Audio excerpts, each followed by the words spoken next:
noches, hermanos de la Iglesia Jico. Es una bendición volver a tomar un momento para grabar una predicación más, pero buscando que el Señor hable a nuestras vidas. Y les mando saludos, hermanos. Estamos orando por ustedes, les amamos. Y especialmente ahorita en estos tiempos de cuarentena donde está haciéndose más delicada la situación, debemos de cuidarnos mucho, debemos estar orando más por nuestras familias y nuestra iglesia. Y hermanos, pues recuerden que los domingos en la tarde estamos estudiando el Antiguo Testamento libro por libro, y en esta noche vamos a estudiar el libro de Esdras. Es uno de los libros más preciosos del Antiguo Testamento en cuanto a las enseñanzas, en cuanto al tono en el que está escrito el libro de Esdras. Así que espero que sea de bendición, hermanos. Y bueno, vamos a hacer una oración para poner en las manos de Dios esta predicación, y también para que en nuestro corazón podamos pedirle al Señor, cada uno en particular, que Él nos hable a nuestro corazón. ¿De acuerdo? Oremos, hermanos.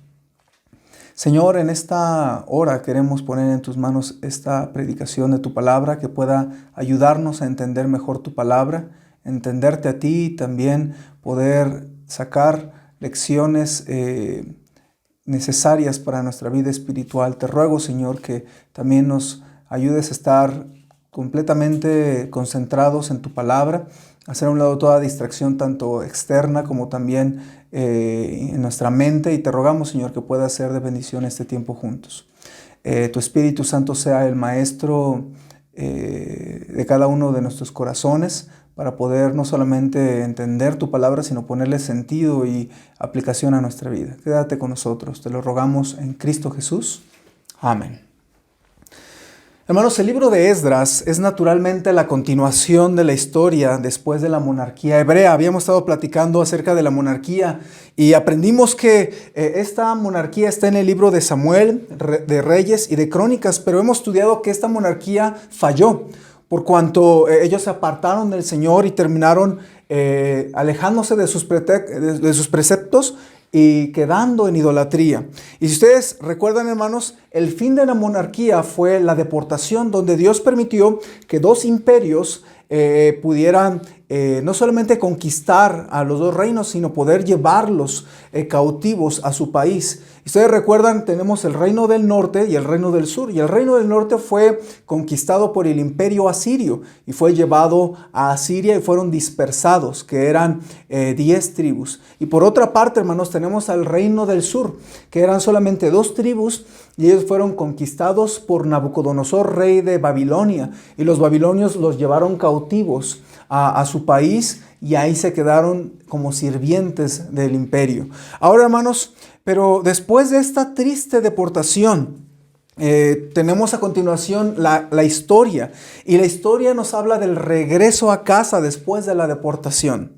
Y hermanos, aquí es donde tenemos 3 libros que nos van a hablar del regreso de los judíos a Tierra Santa, que es el libro de Esdras, el libro de Nehemías y el libro de Esther. Estos 3 libros, hermanos, están en el mismo periodo y nos hablan de este regreso. Ahora, hermanos, el libro de Esdras es el libro que nos conecta de los tiempos de juicio a los tiempos de restauración. Algún judío podría haber estado en ese momento y decir: libres al fin. Después de estar tanto tiempo en este país como sirvientes, ahora podemos decir libres al fin. Y ese es un buen título para el libro de Esdras, hermanos. Libres al fin. Yo le llamaría Esdras, libres al fin, porque, hermanos, realmente este libro nos da un tono diferente a lo que habíamos estado viendo durante toda la monarquía. Se nos habla de un tono más alegre, un tono de agradecimiento, un tono de restauración. Y eso es lo que Dios quiere hacer en nuestras vidas, hermanos. Quiere darnos una vida de restauración, una vida de alegría, una vida llena de gozo. Y eso es lo que Dios quiere en nuestra vida. Por eso es que el libro de Esdras es una de mis lecturas favoritas. Yo les quiero animar, hermanos, a que esta semana, después de este mensaje, puedan ustedes programarse para leer el libro de Esdras en una sentada o en una semana. En realidad se puede leer el libro de Esdras rápidamente. El día de hoy, para estudio de este tema, yo leí todo el libro de Esdras, además de leer otros libros para preparación de este estudio. Pero, hermanos, usted lo puede leer en su casa y le quiero animar a hacerlo.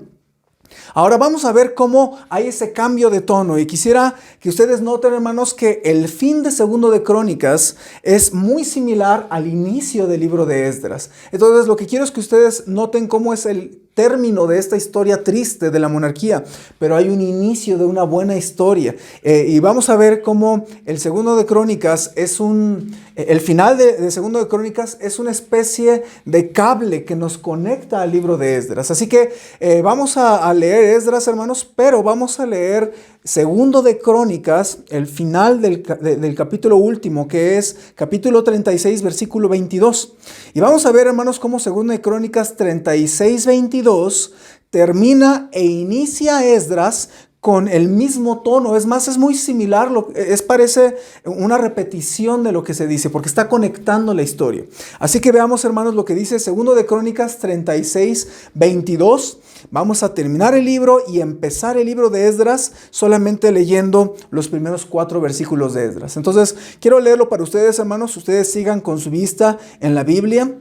Veamos lo que dice la palabra de Dios. Segundo de Crónicas 36, 22 dice: Mas al primer año de Ciro, rey de los persas, para que se cumpliese la palabra de Jehová por boca de Jeremías, Jehová despertó el espíritu de Ciro, rey de los persas, el cual hizo pregonar de palabra y también por escrito por todo su reino, diciendo: Así dice Ciro, rey de los persas: Jehová, el Dios de los cielos, me ha dado todos los reinos de la tierra, y él me ha mandado que le edifique casa en Jerusalén, que está en Judá.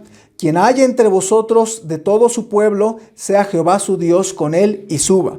Luego noten empezando Esdras, hermanos, dice así: En el primer año de Ciro, rey de Persia, para que se cumpliese la palabra de Jehová por boca de Jeremías, despertó Jehová el espíritu de Ciro, rey de Persia, el cual hizo pregonar de palabra y también por escrito por todo su reino, diciendo: Así ha dicho Ciro, rey de Persia: Jehová, el Dios de los cielos, me ha dado todos los reinos de la tierra, y me ha mandado que le edifique casa en Jerusalén, que está en Judá. Quien haya entre vosotros de su pueblo, sea Dios con él, y suba a Jerusalén, que está en Judá, y edifique la casa a Jehová, Dios de Israel. Él es el Dios, la cual está en Jerusalén. Y todo el que haya quedado en cualquier lugar donde more, ayúdenle los hombres de su lugar con plata, oro, bienes y ganados, además de ofrendas voluntarias para la casa de Dios, la cual está en Jerusalén. Hermanos, esta noche estudiaremos este precioso libro inspirado por nuestro Dios, el libro de Esdras. Y vamos a ver 2 partes. Vamos a ver primero un poco de información muy útil que nos va a ayudar a entender mejor el libro de Esdras. Quizás usted ya lo ha leído, hermano, y al escuchar estos datos nos van a ayudar a entenderlo una siguiente vez que lo leamos. Cada vez que yo veo información panorámica, me ayuda a hacer una lectura más fluida y más comprensible acerca del libro, hermanos. Así que vamos a ver primeramente esto y después vamos a ver algunas lecciones prácticas. En primer lugar, entonces, veamos algunos datos importantes para entender mejor el libro de Esdras. Hermanos, el libro de Esdras, que tiene 10 capítulos, en la Biblia hebrea es un solo libro junto con el libro de Nehemías. Entonces, si ustedes van al libro del Antiguo Testamento hebreo, ustedes van a ver un solo libro, pero dentro de ese libro está el contenido que nosotros tenemos en Esdras y en Nehemías. Entonces, es un solo libro en la Biblia hebrea, aunque en nuestra Biblia tiene 2 libros. Ahora, esto nos afecta al contenido, hermanos. Solamente son 2 libros unidos en uno en la Biblia hebrea. Pero es interesante saberlo, hermanos. Por eso algunas personas leen Esdras y Nehemías juntos, porque es un solo libro en la Biblia hebrea. En nuestra Biblia está simplemente separado para efectos de contenido y para efectos de libros más cortos. Ahora, contiene una parte escrita en arameo, hermanos, y eso es muy interesante porque la Biblia fue escrita en 3 idiomas. Generalmente está el Antiguo Testamento escrito en hebreo, el Nuevo Testamento en griego, pero es muy interesante cómo hay unas partes escritas en arameo. Y el libro de Esdras tiene el tercer idioma bíblico. Y vemos solamente una porción. Entonces, en alguna ocasión, hermanos, traten de identificar, aunque está en español en nuestra Biblia, traten de ver esto. Esdras, capítulo 4, versículos del 8 al capítulo 16, 18, está escrito en arameo en el idioma original. Y luego, capítulo 7, versículos del 12 al 26, es una segunda sección. Y es muy interesante porque siempre se nos habla de los idiomas originales y no nos damos cuenta, obviamente, porque tenemos traducción de la Biblia. Sin embargo, podemos notar estos cambios porque hay un cambio de tono, hay un cambio de intención. Y esto es porque Esdras, el escritor de este libro, copia intacta la carta del rey en su libro. Y obviamente el idioma del imperio persa y también del imperio babilónico en esos tiempos era arameo. Por eso es que simplemente se copia idéntica la carta en el idioma de la carta. Entonces es un dato tal vez interesante. Ahora, hermanos, en cuanto al libro de Esdras, hay una división muy natural, muy fácil, y esta es que el libro de Esdras se divide en dos partes, capítulo del 1 al 6 y capítulo del 7 al 10. Cuando hablamos de la primera parte, hermanos, el principal personaje es Zorobabel. Vamos a hablar de él en un momento. Pero Zorobabel es un personaje muy importante en la Biblia, hermanos. Entonces, Zorobabel es el personaje principal, capítulos del 1 al 6. Y luego la segunda parte, capítulos 7 al 10, se habla del personaje de Esdras mismo. Entonces, usted acuérdese, hermano, cuando lea estos 10 capítulos, primero va a ver fluir del capítulo 1 al capítulo 6 y que se habla de Zorobabel y lo que él hace. Y luego del capítulo 7, usted va a ver cómo se introduce el personaje de Esdras. Entonces, muy interesante, hermano. Ahora, veamos algunos personajes importantes que usted tiene que saber a la hora de leer el libro de Esdras. Esdras maneja varios personajes importantes. Por ejemplo, Zorobabel, hijo de Salatiel. Él es el gobernador de Jerusalén. Él regresa de Babilonia o de Persia, que es la misma zona, regresa junto con el pueblo de Israel, y él es gobernador de Jerusalén, pero él es nieto del rey Joaquín. Vamos a ver quién es rey Joaquín después. Pero rey Joaquín es el rey que fue deportado a Babilonia. Entonces allá se quedó el rey Joaquín, allá estuvo su hijo, y el nieto del rey Joaquín es Zorobabel, y Zorobabel regresa, hermanos, a Tierra Santa. Entonces Zorobabel es muy importante, hermanos, en la Biblia. Usted lee el libro de Esdras, el libro de Zacarías, y usted debe de saber que Zorobabel es el líder político de todo el pueblo que regresa a Israel para ayudar a repoblar y también a restablecer el pueblo judío ahí. Otro personaje es Esdras. Esdras era escriba y sacerdote, que vamos a ver un poquito más sus características después. Luego otro personaje es Josué. Josué era el sumo sacerdote, el líder del pueblo, hermanos. Josué en el libro de Esdras se le llama Jesúa, hijo de Josadac. Entonces, lo que es Josué o Jesúa, hijo de Josadac, es muy importante este hombre porque él es, digamos, el líder religioso, mientras que Zorobabel es el líder político, hermanos. Josadac, el hijo de Josadac, que es Josué o Jesúa, es el líder religioso que está a cargo del templo. Entonces, hermanos, de hecho se llama que es hijo de Josadac, y sí es importante su linaje porque él viene de la línea sacerdotal. De manera que él era el personaje correcto para ser el líder, el sumo sacerdote del templo judío. Entonces, ustedes van a ver, hermanos, en la Biblia en estos tiempos, Zorobabel y Jesúa, hijo de Josadac, que son esos dos hombres, los dos líderes que llevan hombro con hombro la restauración del pueblo. Y también, hermanos, decíamos que Esdras ayuda en la restauración, pero también vemos algunos profetas. Ageo y Zacarías son los dos profetas que ayudan en estos tiempos difíciles para restaurar al pueblo y el templo. Y vemos aquí, si usted lee el libro de Ageo y el libro de Zacarías, tiene que acordarse que ellos conocían muy bien tanto a Esdras como a Zorobabel, como a Jesúa, hijo de Josadac. Entonces, todos ellos fueron contemporáneos, hermanos. Entonces, es muy interesante que usted pueda leer el libro de Esdras, de Nehemías, y luego leas el libro de Ageo y de Zacarías, porque usted va a poder conectarlos. De hecho, el libro de Zacarías, usted debe recordar que se habla de Zorobabel y de Josué o Jesúa, hijo de Josadac. Por eso le decía que son pronunciaciones diferentes, pero es el mismo personaje. Entonces, es muy importante ver cómo son contemporáneos, hermanos, para que podamos entender mejor la Biblia. Ahora, el tiempo en que se habla en el libro de Esdras es muy importante. Recordemos que están después del reino. Ahora, después del reino, hermanos, Dios trajo juicio por el pecado de ambos reinos y terminaron cayendo ambos imperios. Ya decía que el reino del norte fue llevado a Asiria y fueron dispersados, y el reino del sur fue llevado a Babilonia. Ahora, la cautividad, hermanos, se refiere a que los judíos fueron tomados prisioneros y esclavos y siervos del imperio babilónico. Ahora, esta cautividad fue temporal. El castigo de Dios sobre Jerusalén fue de 70 años. ¿Por qué de 70 años, hermanos? Porque de esa manera profetizó Jeremías. Si usted lee el libro de Jeremías, usted va a ver que en 2 ocasiones se profetiza que esta cautividad, este castigo de Dios por la idolatría fue de 70 años o sería de 70 años. Al menos usted puede leer después ahí Jeremías 25:11. Usted va a ver allí cómo se profetiza esto.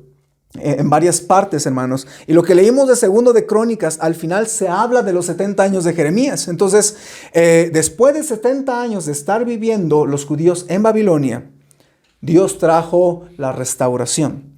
Ahora, este regreso se da después de esos 70 años y se da de Persia, o lo que era el antiguo imperio babilónico, para regresar a Israel. Ahora, ¿por qué habla de Persia, hermanos? Porque Babilonia no quería soltar a los judíos, pero Babilonia fue conquistado por un imperio más poderoso que fue Persia. Y cuando Persia conquistó Babilonia, lo primero que hizo, como leímos, hermanos, es que Ciro, el rey de los persas, él no quiere mantener a los judíos en Babilonia, entonces él los despide y hasta les equipa de todo lo necesario para regresar a casa, al fin libres y poder establecer el templo y también otra vez vivir de regreso en casa. Ahora, hermanos, la cautividad se hizo en 3 etapas. El rey Nabucodonosor deportó a los judíos en 3 etapas, que lo van a ver en una tablita que está ahí, hermanos. La cautividad fue en 3 etapas. La primera fue llevado el rey Joaquín junto con Daniel, que conocemos muy bien. Luego la segunda etapa fue llevado Ezequiel, entre otros. Y la tercera etapa fue cuando el templo fue quemado por absoluto, fue dejado desolado el territorio, solamente unos cuantos pobres fueron dejados ahí. Ahí ustedes van a ver las fechas antes de Cristo. Y esto fue la manera en que fue deportado. Ahora es muy interesante porque el regreso a Israel también fue hecho en 3 etapas, hermanos. La primera etapa fue el primer regreso que leímos en Esdras capítulo 1 y fue a cargo de Zorobabel, hermanos. Entonces es muy importante que usted piense en esto que le estoy explicando para que entienda bien el libro de Esdras. Primero, la primera camada, digamos, de pueblo regresa liderada por Zorobabel. Zorobabel, hermanos, regresa en el año 538, lo ven en la tablita, y él se encarga de reconstruir el templo en 23 años. La segunda etapa, hermanos, la segunda camada, el segundo grupo de judíos que regresa a Jerusalén va liderado por Esdras. Y Esdras se encarga de la enseñanza de la ley.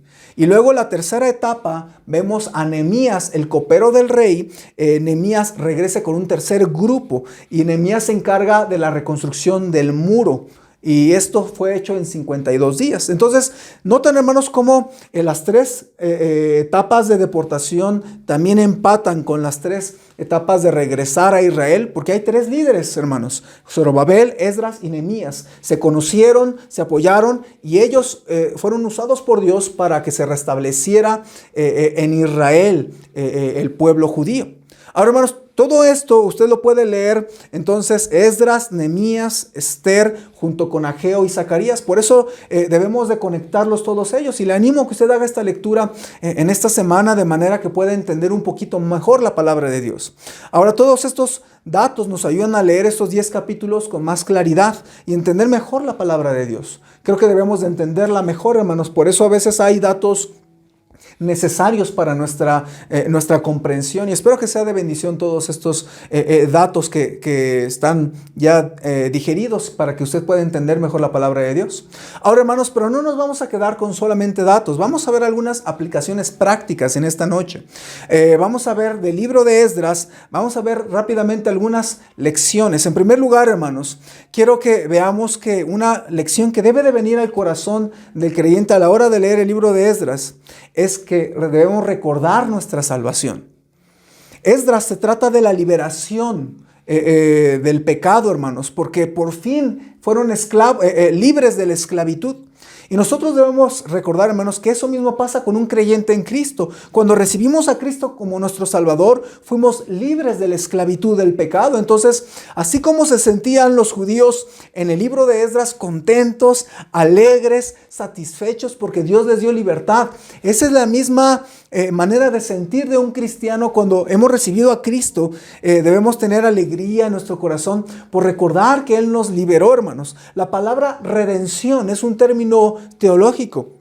Y la palabra redención significa en el griego que hemos sido comprados por precio del mercado de la esclavitud del pecado y hemos sido sacados de ese mercado del pecado y hemos sido liberados. Y eso pasa en nuestra salvación, hermanos, a los que hemos recibido por fe y arrepentimiento a Cristo Jesús. Ahora, esto fue lo que pasó, o es algo parecido en el libro de Esdras. Salen de ese castigo, salen de ese pecado de la idolatría y regresan a tierra de los judíos. Así que, hermanos, los judíos regresaron a Jerusalén después de 70 años y ellos tenían alegría, tenían melancolía por estar libres en su tierra. Escuchen lo que dice Esdras 3:12, dice la Biblia: y muchos de los sacerdotes, de los levitas y de los jefes de casas paternas, ancianos que habían visto la casa primera, viendo echar los cimientos de esta casa, lloraban en alta voz, mientras muchos otros daban grandes gritos de alegría. Y no podían distinguir el pueblo el clamor de los gritos de alegría de la voz del lloro, porque clamaba el pueblo con gran júbilo y se oía el ruido hasta de lejos. Imagínense al pueblo llegar a su tierra después de haber estado 70 años allá como siervos de otro pueblo, regresan llenos de alegría y de llanto combinado. Y eso, hermanos, era el sentir de esos judíos. Y, hermanos, quiero decirles que al leer el libro de Esdras, a nosotros como creyentes nos debe recordar la alegría de nuestra salvación. Un creyente maduro, hermanos, está constantemente agradecido por su salvación. Por tan grande salvación, dice la Biblia, que tenemos en Cristo Jesús. De hecho, yo he visto, hermanos, que la gente más madura y más agradecida es la que constantemente recuerda su salvación. Yo le quiero animar que en su tiempo personal con Dios constantemente le diga al Señor: gracias por mi salvación, gracias por la vida eterna que tengo en Cristo Jesús. Hermanos, yo he visto tristemente ejemplos de gente que lleva años en el cristianismo y piensan que agradecer por la salvación es algo para nuevos creyentes.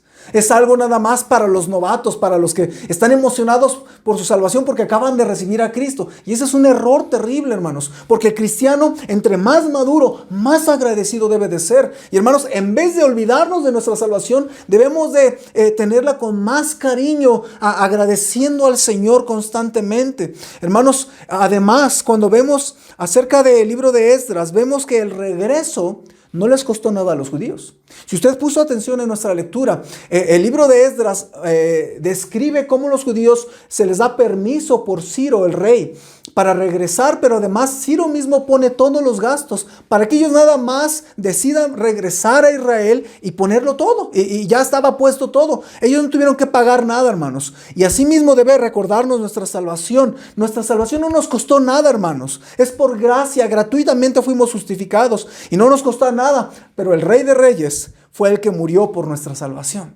Entonces, hermanos, debemos de tener realmente valorada nuestra salvación. Ahora, también hay un dato interesante del libro de Esdras.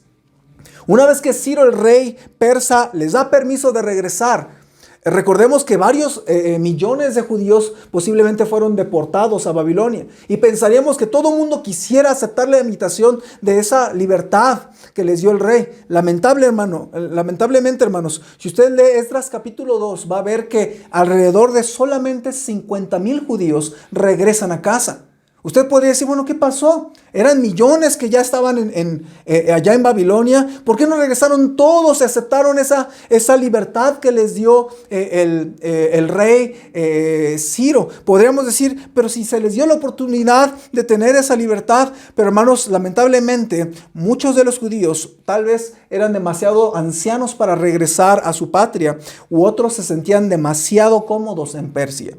Y, hermanos, eso es lo que pasa muchas veces también en la salvación. Mucha gente rechaza la libertad salvadora en Cristo por sentirse cómodos en el mundo y sentir que no necesitan de Cristo, porque en ese momento están bien. Hermanos, también lamentablemente muchos mismos creyentes viven demasiado cómodos amando a este mundo.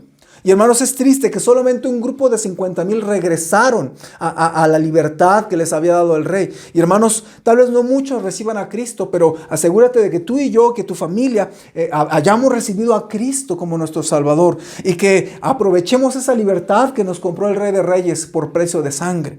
Así que esta primera enseñanza nos debe de recordar acerca de nuestra salvación. Cada vez que lea el libro de Esdras, emociónese por su propia salvación. Agradézcale al Señor por su salvación. En segundo lugar, una segunda lección, hermanos, es que en el libro de Esdras se exaltan algunos atributos de nuestro Dios. Leamos capítulo 3, versículo 11, hermanos. Ellos regresan a la tierra judía y ellos quieren alabar a Dios, están contentos y emocionados. Y noten lo que dice Esdras 3:11. Y cantaban, alabando y dando gracias a Jehová y diciendo, porque Él es bueno, porque para siempre es su misericordia sobre Israel. Y todo el pueblo aclamaba con gran júbilo, alabando a Jehová porque se echaban los cimientos de la casa de Jehová. Y hermanos, cuando nosotros vemos este texto, debemos reconocer el carácter de Dios y los atributos de Dios. En realidad, hermanos, conocer cada día más íntimamente a nuestro Dios es uno de los propósitos más importantes de la vida de un hijo de Dios. Yo les quiero hacer pensar, hermanos, que parte de leer la Biblia es aprender a conocer a nuestro Dios. De hecho, Pablo en el Nuevo Testamento nos dice que ese debe de ser uno de los propósitos importantes de la vida de un cristiano.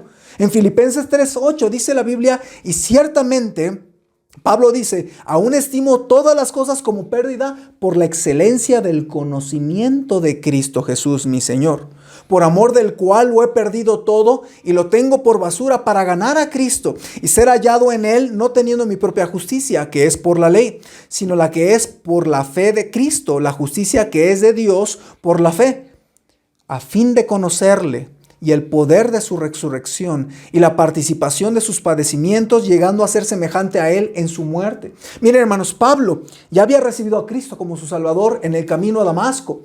Se encontró con el Señor Jesucristo, pero la vida de Pablo consistía en parte en conocer más del Señor Jesucristo, a fin de conocerle en cada etapa de su vida, conocer más íntimamente al Señor Jesucristo. Y hermanos, cuán importante es conocer más íntimamente al Señor Jesucristo, que usted en su vida crezca en conocer más los atributos del Señor, conozca más la manera de ser del Señor, su manera de sentir, de pensar, sus atributos preciosos, y que tengamos una vida de adoración por lo que Él es y por lo que Él hace en nuestra vida, hermanos. En este tiempo de cuarentena, por el COVID, hermanos, debemos tomar oportunidad que, a pesar que no podemos reunirnos todos como iglesia, sí podemos tener momentos de adoración en casa. Podemos tomar momentos íntimos con el Señor a fin de conocerle, conocer más de quién es Él, reconocer que Él es bueno, que Él es misericordioso, que Él está con nosotros aún en tiempos difíciles como este tiempo de cuarentena.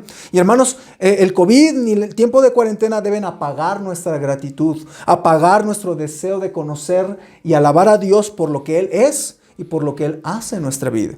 ¿Se ha percatado lo que Dios está haciendo en tu vida en este tiempo de cuarentena? Dios está haciendo algo. Dios tiene propósitos para nuestra vida aún en tiempos de cuarentena. Y hermanos, uno de ellos es que conozcamos que Dios sigue siendo bueno, misericordioso y que Él es digno de alabanza en nuestra vida. Así que esta enseñanza es muy interesante, cómo esta libertad que Dios le dio a los judíos les hizo pensar en que Dios es bueno, misericordioso y digno de alabanza. Y la salvación del Señor debe ayudarnos a entender que Él es bueno, que Él es misericordioso y que Él es digno de alabanza continua de parte de nosotros. Ahora, hermanos, vamos a otra lección. Al ver cómo ellos regresan a tierra prometida para reconstruir el templo, hermanos, en el capítulo 4 de Esdras vemos que hay oposición. Y eso nos deja una enseñanza. Siempre que queremos hacer lo que Dios nos pide, siempre debemos esperar oposición, hermanos.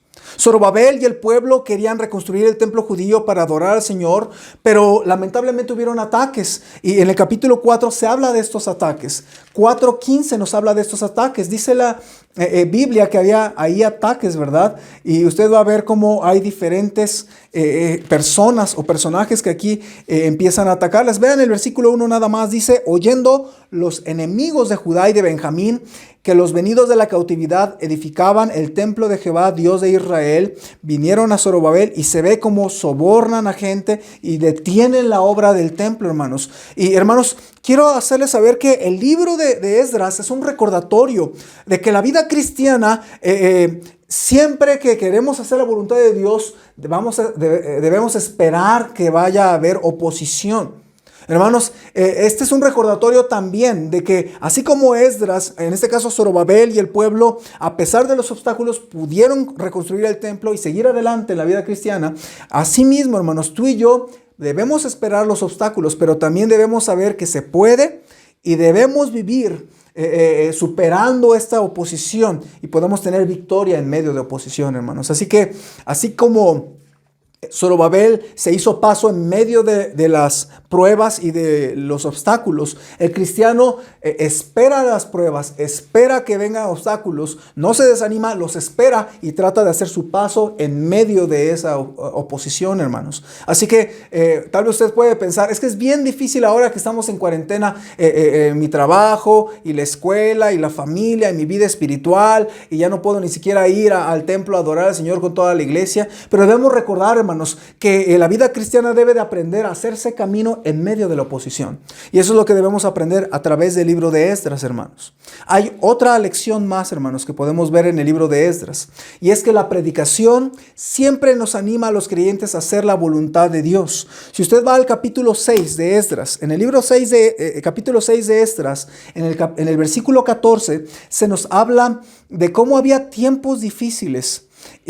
Habían suspendido la reconstrucción del templo, y vean lo que dice 6:14, dice la Biblia: y los ancianos de los judíos edificaban y prosperaban conforme a la profecía del profeta Ageo y de Zacarías, hijo de Ido. Edificaron pues y terminaron por orden del Dios de Israel y por mandato de Ciro, de Darío y de Artajerjes, rey de Persia.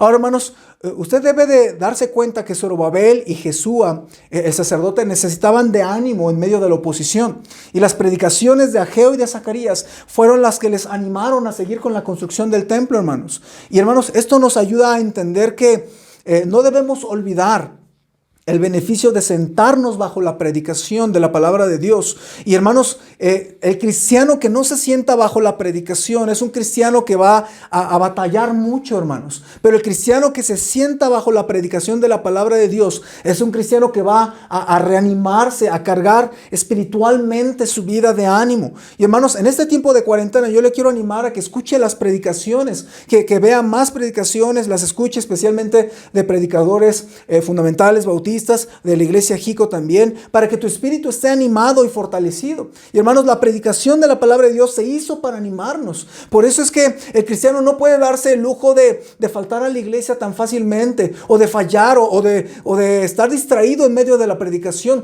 porque así como la predicación de Ageo y de Zacarías fue de ánimo a Zorobabel, hermanos, la predicación de la palabra de Dios nos anima en nuestra vida. Por eso el cristiano debe constantemente ponerse bajo la predicación de la palabra de Dios. Es verdaderamente triste cuando la vida de un cristiano no se expone a la palabra de Dios, porque no tiene oportunidad de reenternecer su corazón, de amar más al Señor, de ponerse a cuentas con el Señor. Y hermanos, muchas veces la vida cristiana sin la predicación tiende al enfriamiento. Por eso le quiero animar que usted siempre busque ponerse bajo la predicación para que su vida tenga ánimo constante y esté constantemente siendo fortalecido por la palabra de Dios. Así que la predicación hizo su labor en medio de la reconstrucción del templo. Hermanos, veamos ahora a Esdras como personaje. Capítulo 7 de Esdras, se nos habla de Esdras como un creyente diligente y estudioso de la ley de Dios. Vean, hermanos, en el capítulo 7, como decíamos que ya es la segunda sección del libro de Esdras, donde se enfoca ya al personaje de Esdras. Veamos qué dice de Esdras, hermanos. Dice la palabra de Dios en los versículos del 1 al 5 acerca de Esdras lo siguiente: pasadas estas cosas, En el reinado de Artajerjes, rey de Persia, Esdras, hijo de Seraías, hijo de Asaías, hijo de Hilcías, hijo de Salum, hijo de Sadoc, hijo de Ahitob, hijo de Amarías, hijo de Azarías, hijo de Merayot, hijo de Seraías, hijo de Uzi, hijo de Buki, hijo de Abisúa, hijo de Finés, hijo de Eleazar, hijo de Aarón, primer sacerdote. Este Esdras subió de Babilonia, era escriba diligente en la ley de Moisés que Jehová Dios de Israel había dado, y le concedió el rey todo lo que pidió, porque la mano de Jehová su Dios estaba sobre Esdras. Hermanos, aquí se introduce el mismo Esdras, y él nos habla de su linaje, porque para los judíos era importante el linaje. No cualquier persona podía ser sacerdote, no cualquier voluntario podía entrarle, tenía que ser del linaje sacerdotal, y por eso Esdras aquí se presenta diciendo sus credenciales, para que se sepa que Esdras no solamente tenía disposición, sino que era la persona correcta. Ahora, hermanos, ya vemos que Esdras era de la ascendencia de los sacerdotes. De hecho, él fue el 17º de la generación de sacerdotes desde el sacerdote Aarón. Ahora, hermanos, algo que sobresale de este sacerdote es que era diligente en estudiar las escrituras. Hermanos, de hecho, Esdras nos enseña un proceso completo de cómo atender a las escrituras. Vean lo que dice Esdras 7:10. Quizás este es el versículo más potente de todo el libro de Esdras acerca de la vida de Esdras y precisamente de cómo tratar la Biblia en un proceso completo. Esdras nos enseña el proceso completo de 4 acciones que el creyente debe hacer con las escrituras. Veamos lo que dice la palabra de Dios en 7:10. Porque Esdras había preparado su corazón para inquirir la ley de Jehová y para cumplirla y para enseñar en Israel sus estatutos y decretos. Hermanos, Esdras nos enseña que la Biblia debe de ser tratada de una manera integral. No solamente hay que leerla, no solamente hay que cargarla, no solamente hay que comprarla, no solamente hay que tener cada uno una Biblia personal. Hermanos, la Biblia nos enseña un proceso práctico y completo. En primer lugar, se nos habla de preparar tu corazón. Esdras preparó su corazón. Hermanos, muchas veces, ¿de qué sirve tener la Biblia si nuestro corazón no está listo para la palabra de Dios? Hermanos, prepara tu corazón antes de meditar en la palabra de Dios. Fíjate que al abrir la Biblia, las santas hojas de la palabra de Dios, tú no vas a leer cualquier libro. Dios va a querer hablarte a ti a través de su palabra. Por eso debemos de tomar unos momentos para orar, para sopesar el hecho de que a la hora de abrir la Biblia, Dios quiere hablarnos a nuestra vida. Por eso hay que preparar el corazón antes de meditar en la Biblia. En segundo lugar, hay que inquirir en la ley de Dios. Inquirir significa investigar, hermanos. El creyente debe de leer con hambre de investigar la palabra de Dios. Si usted no conoce una palabra, investigue. Si usted quiere comparar con otros versículos, hágalo. Pero, hermanos, no lea la Biblia nada más de corrido. A pesar de que esto tiene beneficio, indague, profundice, haga de la Biblia su delicia. Y hermanos, la palabra inquirir nos habla de la idea de buscar, de escudriñar. Y hermanos, es importante que el creyente aprenda a ir metiéndose cada día más en la palabra de Dios. Se dice que hay 2 tipos de lectura bíblica. La lectura panorámica y la lectura que se mete a los detalles. Es como el mar, hermanos. Hay 2 maneras de conocer el mar. Usted puede tomar un jet ski y puede irse por toda la bahía de Acapulco y pasar tal vez unos minutos viendo todo el mar, y ya puede decir que conoce la bahía, ¿verdad? O puede conocer parte ahí del mar de Acapulco. Pero, hermanos, hay de aquel que no ha aprendido a meterse al mar y meterse a las profundidades y ver los corales hermosos del Caribe, por ejemplo, hermanos. Yo podría decir que quien conoce el mar por afuera, pero nunca se ha metido a los corales, no conoce realmente el mar, hermanos. Alguna vez me tocó ir a Cozumel y a ir a las profundidades y ver los corales, y es una cosa hermosa de la creación de Dios, hermanos. Qué triste que muchos que conocen el mar nada más lo conocen por afuerita y no se meten a las hermosas, preciosas maravillas de las profundidades del mar. Hermanos, eso mismo pasa con el creyente. Qué triste que el creyente lee panorámicamente la Biblia. Qué triste que solamente la leemos por afuerita y que no hemos aprendido a sumergirnos y ver las maravillas de la palabra de Dios. Yo le quiero animar que haga eso, que conozca las profundidades, y eso habla de inquirir en la ley de Dios. En tercer lugar, no nada más dice que preparó su corazón y que inquirió la ley de Jehová, sino que dice la Biblia que él se dispuso a cumplirla. Hermanos, cumplir la Biblia es parte del proceso de atender bien la palabra de Dios. Cumplirla es ponerla en práctica. Desde el mismo día que aprendes algo de la Biblia, tú lo pongas por práctica. Hermanos, algunos dicen que es más difícil ponerla en práctica que aprenderla. Hermanos, porque realmente es un asunto de valentía, es un asunto de dificultad. El ponerlo en práctica, hermanos. A veces la única Biblia que la gente habrá leído en su vida es la que ve en tu propia vida. Por eso te quiero animar, hermanos, a ti, hermano, que tú busques tener una vida congruente con la palabra de Dios, para que la gente vea la palabra de Dios en tu vida. Hermanos, la Biblia no solamente fue escrita para que te prepares, para que hagas una buena investigación y estés inquiriendo la ley de Dios, sino para cumplirla, hermano. Y en cuarto lugar, se nos habla de enseñarla. Esdras no solamente se preparó e investigó y la practicó, sino que también la enseñó en Israel. Y hermanos, esto nos habla de que enseñarla significa compartirla con los demás. Que cuando tú conoces la Biblia, la lees, la investigas, la practicas, tú debes de buscar compartirla con los demás. Y es algo automático en muchas ocasiones. Que la investigues y la compartas con tu pareja, que la compartas con tus hijos, con los hermanos de la iglesia, con tus familiares, con tus compañeros de trabajo y de escuela, hermano. Una vida que ama la palabra de Dios será de impacto, de influencia a los demás. No nada más busques que la palabra de Dios te toque a ti, sino que pueda tocar a otras vidas. Y entonces vemos en Esdras un tratamiento completo hacia la Biblia. Y le quiero animar, hermano, que usted use esta receta de 4 pasos o 4 acciones del proceso completo para hacer buen uso de la palabra de Dios en nuestra vida. Ahora, hay una última enseñanza, hermanos, y es que Esdras nos enseña una actitud celosa de un hombre de Dios ante el pecado.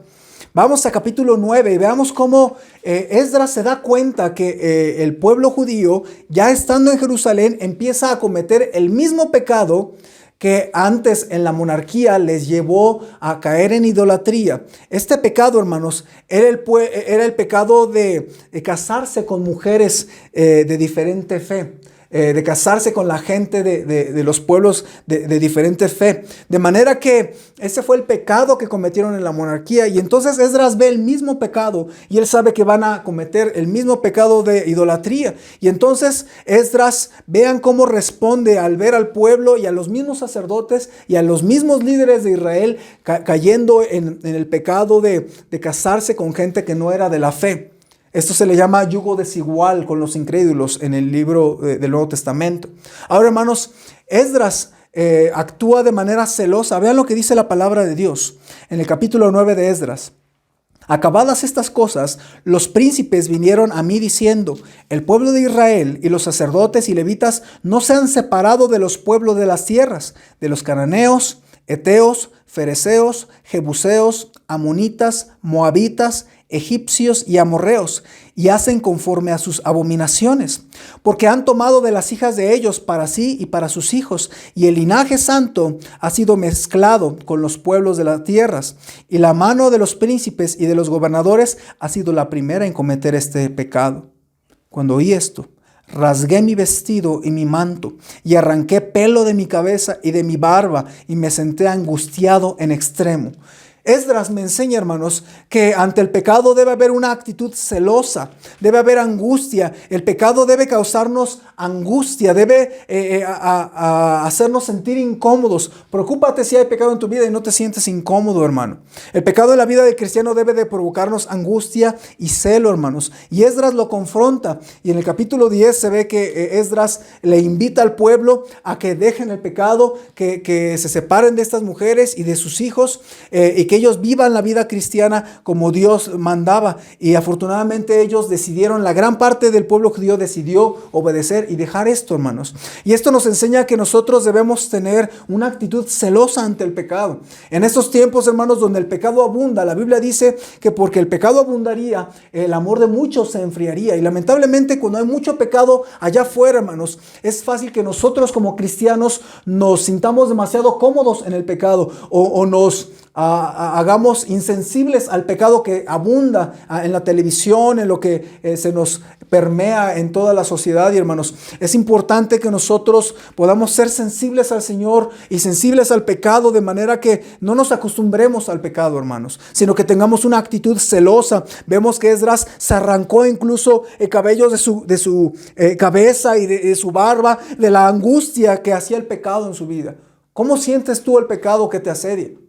¿Te acostumbraste a él? ¿Es algo ya natural en tu vida? ¿O es algo que te angustia, que quieres luchar, que te causa celo y que debes de buscar continuo arrepentimiento y continuo rendición de cuentas al Señor? Yo te quiero animar que tú, como Esdras, puedas vivir enfrentando el pecado de manera defensiva.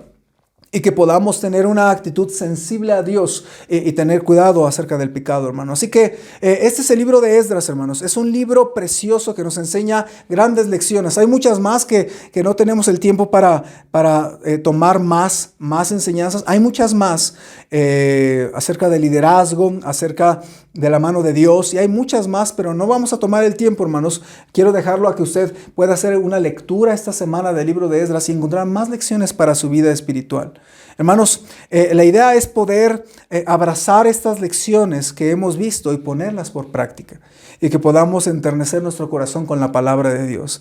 Y hermano, yo le quiero apelar a que usted tome un momento ahí en su vida, para que al terminar este mensaje en oración, usted piense en cada una de estas lecciones. Y estoy seguro que el Espíritu Santo habló a su vida, y en alguna de estas lecciones Dios la acomoda a nuestra vida. Y le quiero animar a que usted pueda tomar decisiones personales. Vamos a terminar orando a nuestro Dios, y con esto cerramos nuestra enseñanza de esta noche. Señor, en esta hora queremos darte gracias por poder estudiar tu palabra juntos. Te ruego que tú bendigas esta predicación, que pueda llevarnos no solamente a amar el libro de Esdras, a inquirir en tu palabra, más a estar agradecidos por tu salvación, sino que también, Señor, las lecciones que vimos podamos ponerlas por práctica, que tú apliques lo espiritual a lo espiritual, y esos principios, conforme a la vida de cada uno de los que están viendo este video, puedan saber y reconocer qué es lo que tú usas de esta predicación para aplicarlo a su vida personal. Señor, ayúdanos a tener una vida que te agrade constantemente y a crecer en el conocimiento de ti y de tu palabra, y vivir una vida de alabanza constante a ti. Quédate con nosotros, te lo rogamos en el nombre de Cristo Jesús. Amén. Hermanos, ha sido un gusto poder abrir la palabra de Dios con ustedes. Les amamos y estamos en contacto, hermanos. Mañana y en los siguientes días estaremos subiendo más mensajes de la palabra de Dios y la clase de los niños. Y les animamos, hermanos, a que ustedes puedan estar viéndolo, mostrando a los niños la palabra de Dios. Y ha sido un gusto poder estudiar la Biblia con ustedes. Dios les bendiga mucho, hermanos. Estamos en contacto.